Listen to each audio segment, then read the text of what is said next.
The position as one of the world's biggest economies, China seems unwilling to shed its reputation for cheap replicas, and one of their more ambitious copycat efforts may put a strain on Russia-China relations. Igor Gorodnev explains.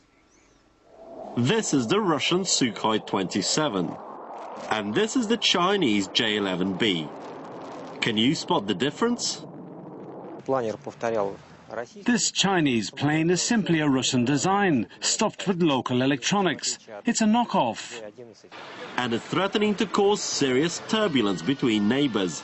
Last year, Russian aircraft sales internationally topped $3 billion, second only to the US. But others too want a slice of the aviation pie. These aircraft, they are widely offered in the world arms market. So definitely sooner or later, or even today, Russian arms traders will face competition from Chinese colleagues. China was given the design plans for the Russian fighter jet in 1995, when it promised to buy 200 kits and assemble them at home. After building 100 planes, the Chinese said the Russian plane did not meet specifications, only for a copycat version to soon appear, made in China, but without copyright. The threat from China is real. It will be difficult for the Russian aviation industry to maintain its lofty position and soar further unless it manages to better protect its copyright and also find new ways of cooperating with its eastern neighbor. And both of these aims seem some way off. Although it made its maiden flight over 30 years ago, the Su-27 remains the bedrock of the Russian Air Force and is highly popular abroad. I don't think anyone who's flown on the Su-27 can ask for a different plane, unless we're talking about a new generation jet. It's maneuverable and has a huge range. Some are calling for calm over the controversy. While the resemblance of both planes is clear, experts say the Chinese J-11B doesn't have the latest Russian high-tech features and will be no match for it on the international market. The best way to fight copyright violations is to be technologically ahead of your rivals. The biggest problem for Russia is that it's been living off the legacy of the Soviet Union, and soon its technology may no longer be world leader. Rather than continue a dogfight over the copycat plane, it's possible that Russia and China may yet settle the matter amicably, at the highest political level. But in the shady world of international weapons copyright, similar cases are sure to follow. Igor Gorodnev, RT, Moscow. Imitation is the sincerest form of flattery, then Russia should be very flattered indeed. That's because China's new aircraft carrier bears a striking resemblance to the old Russian model. Henry Morton reports from Beijing.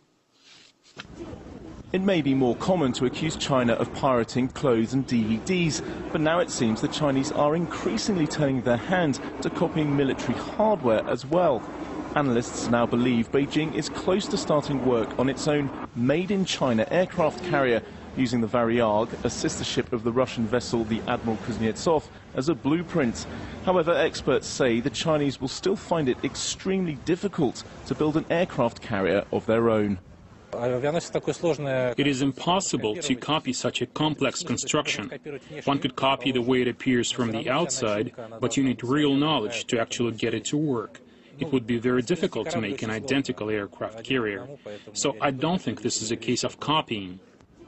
This is not the first instance of the Chinese taking advantage of Russian military know-how. Beijing has been making legitimate arms deals with Moscow for years, with the Chinese buying some $2 billion worth of Russian hardware in the last decade or so.